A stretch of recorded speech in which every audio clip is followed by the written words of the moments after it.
नमस्कार दोस्तों, welcome back to my YouTube channel. उम्मीद करता हूं आपकी तैयारी जबरदस्त चल रही होगी। बहुत ही महत्वपूर्ण जानकारी आपसे भी कैंडिडेट के लिए रहने वाली है। हम यहां पर बात कर रहे हैं आईबीपीएस एसओ के एक्सपेक्टेड कट ऑफ के बारे में, जो आप लोगों का एग्जाम हुआ है 30 अगस्त को। फाइनली इसका आपका जो एग्जाम है हो चुका है, और आपको अगर आपके इतने नंबर हैं तो आप यहाँ पे मेंस की तैयारी स्टार्ट कर दें। सच में पेपर इस बार बहुत ही हार्ड रहा है। सब्जेक्ट वाइज आपको यहाँ पे जो है गुड अटेम्प्ट आपको बताने वाले हैं। क्या रहेगी जनरल की कट ऑफ, क्या रहेगी आपके ओबीसी की, क्या रहेगी एसटी/एससी की। इस बार जो कट ऑफ है बहुत ही कम देखने को मिली है, और सारी जानकारी स्टेप बाय स्टेप समझ लेना। बाकी आप चैनल पे पहली बार विजिट किए हैं तो प्लीज चैनल को सब्सक्राइब कर रखें। कोई भी अपडेट आए, कोई भी इन्फॉर्मेशन आए, विद इन सेकंड उसका इन्फॉर्मेशन आपको बताने वाले हैं। इसमें हम सारे पोस्ट के बारे में बात करेंगे। आईटी ऑफिसर हो, मार्केटिंग ऑफिसर हो, राजभाषा अधिकारी हो, एचआर पर्सनल ऑफिसर हो, ये सारी जानकारी आपको बता दें। टोटल वैकेंसी की बात करते हैं तो 1007 पोस्ट पर यहाँ पे वैकेंसी जो है निकाली गई है आईबीपीएस की, जिसमें से आपकी किस पोस्ट के लिए कितनी वैकेंसी खाली है, और आपके अगर इतने नंबर आ रहे हैं तो आप यहाँ पे मेंस की तैयारी जो है स्टार्ट कर दें। चलिए एक एक करके सारी जानकारी समझ लेते हैं। सबसे पहले बात कर लेते हैं इसमें हम बात कर रहे हैं IBPS SO expected cut off के बारे में। जो आपका जो प्री का एग्जाम हुआ है वो फाइनली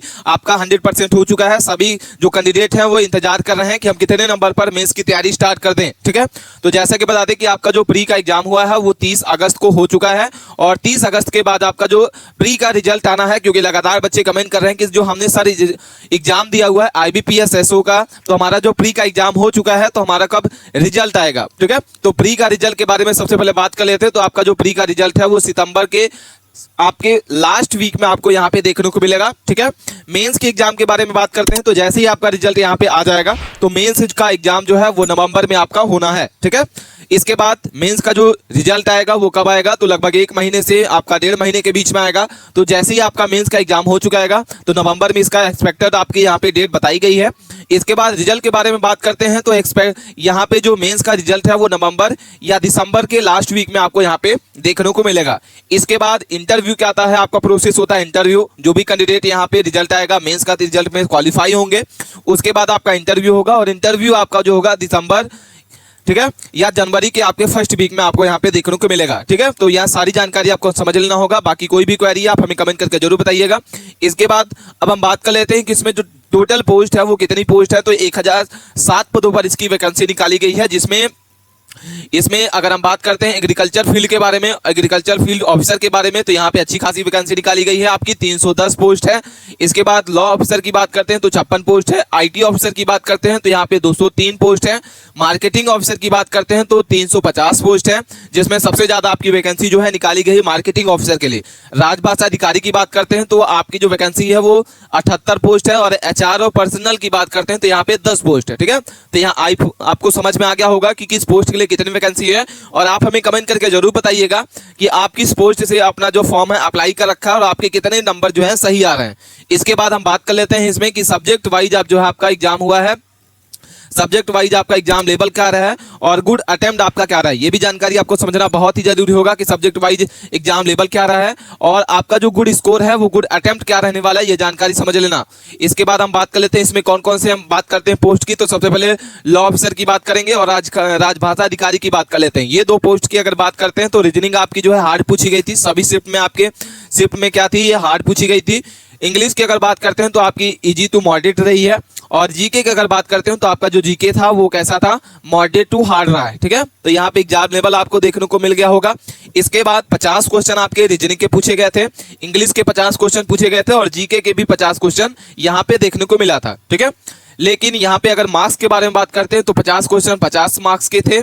इंग्लिश की अगर बात करते हैं तो 50 क्वेश्चन आपके 25 मार्क्स के थे, और यहाँ पे अगर बात करते हैं 50 क्वेश्चन जीके के तो ये भी 50 मार्क्स के थे। ठीक है, ये सेव स्कोर अब क्या रहने वाला है ये भी जानकारी आपको समझा देते हैं। सबसे पहले गुड अटेम्प्ट के बारे में बात करते हैं। तो अगर आपके रीजनिंग में 10 से 15 क्वेश्चन अगर आपके गुड अटेम्प्ट है, करेक्ट आंसर आपने किया हुआ है, तो यहाँ पे आपका जो चांस है वो रहने वाला है 22 से 25 नंबर अगर आपके इंग्लिश के हैं तो यहाँ पे आप सेव रहने वाले हैं, गुड अटेम्प्ट आपका रहेगा। और जीके का अगर बात करते हैं तो अगर आपके जीके में 12 से 14 नंबर भी अगर आपके गुड अटेम्प्ट है, आपने सही कर रखा है, तो यहाँ पे आप सेव रहने वाले हैं। ठीक है, तो ये जानकारी आपको समझना बहुत ही जरूरी है। अगर आपके इतने नंबर आ रहे हैं, गुड अटेम्प्ट आपने कर रखा है, तो यहाँ पे आप मेंस की तैयारी जरूर स्टार्ट कर दें। ठीक है, और मेंस का जैसे ही आपका प्री का रिजल्ट आता है इसके बाद ही आपका तुरंत डेट आ जाएगी आपकी मेंस की। इसके बाद हम बात कर लेते हैं इसमें कि एग्रीकल्चर फील्ड ऑफिसर की बात करते हैं, एचआर पर्सनल की बात करते हैं ऑफिसर की, आईटी ऑफिसर की बात करेंगे और मार्केटिंग। अगर हम इस पोस्ट की बात करते हैं तो आपकी जो रीजनिंग है वो आपकी हार्ड पूछी गई थी। वहीं अगर हम इंग्लिश की बात करते हैं तो इंग्लिश भी आपकी कैसी रही थी, इजी टू मॉडरेट रही है। और मैथ की अगर बात करते हैं तो मैथ आपकी जो है वो कैसी पूछी गई थी, मॉडरेट टू हार्ड थी। ठीक है, जीके जो थी रीजनिंग सबसे हार्ड पूछी जाती है आईबीपीएस में, इंग्लिश आपकी इजी टू मॉडरेट थी। और मैथ की अगर बात करते हैं तो मॉडरेट टू हार्ड रही है, जिसमें अगर हम बात करते हैं 50 क्वेश्चन 50 मार्क्स के रीजनिंग के पूछे गए थे, 50 क्वेश्चन इंग्लिश के 25 मार्क्स के होते हैं और 50 क्वेश्चन आपके मैथ के 50 मार्क्स के होते हैं। ठीक है, इसमें अगर बात कर लेते हैं गुड अटेम्प्ट के बारे में, तो आपके अगर रीजनिंग में 10 से 12 गुड अटेम्प्ट आपने कर रखा है, सही आंसर आपके आ रहे हैं, तो यहाँ पे आप मेंस की तैयारी जो है स्टार्ट कर दीजिए। इंग्लिश की अगर बात करते हैं तो 22 से 25 अगर आपके यहाँ पे सही आंसर आ रहे हैं, गुड अटेम्प्ट आपने कर रखा है, तो यहाँ पे आप सेव रहने वाले हैं। मैथ की बात करते हैं तो 12 से 14 अगर आपके 12 से 14 क्वेश्चन सही हैं, गुड अटेम्प्ट आपने कर रखा है, तो यहाँ पे आप सेव रहने वाले हैं। ओवरऑल अगर बात करते हैं तो अगर आपके 45 नंबर से प्लस अगर आ रहा है आपका स्कोर, तो यहाँ पे आप 100% सेव रहने वाले हैं। और मेंस की तैयारी आप स्टार्ट कर दें 100%। अगर आप मेंस की तैयारी नहीं करते हैं तो आप खुद का नुकसान कर रहे हैं। ठीक है, तो अगर आपके 45 नंबर 50 नंबर यहाँ पे हैं तो आप यहाँ पे मेंस की तैयारी स्टार्ट कर दें।